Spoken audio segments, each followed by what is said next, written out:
திண்டுக்கல் மாவட்டம் கொடைக்கானலில் தொடர் விடுமுறையை தொடர்ந்து சுற்றுலா பயணிகளின் வருகை அதிகரித்துள்ளது. இதுகுறித்த கூடுதல் தகவல்களை எமது செய்தியாளர் அருண்பாபு வழங்க கேட்கலாம். வணக்கம் அருண்பாபு. சுற்றுலா பயணிகள் எந்த அளவிற்கு வருகை புரிந்திருக்கிறார்கள்? இது குறித்தான விவரங்களை பகிர்ந்துக்கோங்க. வணக்கம் பிரபாவதி. திண்டுக்கல் மாவட்டம் கொடைக்கானல் முக்கிய சுற்றுலா இடமாக இருந்து வருகிறது. இங்கு வார விடுமுறை மற்றும் தொடர் விடுமுறை ஆகிய நாட்களில் சுற்றுலா பயணிகளின் வருகை அதிகரித்து காணப்படும். தற்போது ஏப்ரல் மே சீசன் ஆரம்பித்து இருந்த நிலையிலும் கடந்த வாரங்களில் சுற்றுலா பயணிகளின் வருகையின்றி கொடைக்கானல் வெறிச்சோடி காணப்பட்டது. இந்நிலையில் கொடைக்கானல் பகுதியில் நிலவும் காலநிலை மாற்றம் மற்றும் இயற்கையின் அழகை ரசிக்க சுற்றுலா பயணிகள் வருகை தற்போது அதிகரித்துள்ளது. இங்குள்ள பிரதான சுற்றுலா பகுதிகளாக இருக்கும் மோயர் சதுக்கம், குணா குகை, பைன்மரக்காடுகள் உள்ளிட்ட பல்வேறு பகுதிகளில் சுற்றுலா பயணிகளின் வருகை அதிகரித்து காணப்பட்டது.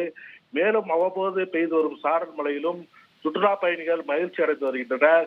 இ பாஸ் நடைமுறை அறிவித்த பிறகு வழக்கத்தை விட குறைவான கூட்டமே என உள்ளூர் வியாபாரிகள் மற்றும் பொதுமக்களும் கருத்து தெரிவிக்கின்றனர். பிரபாவதி, தகவல்களுக்கு நன்றி அருண்பாபு.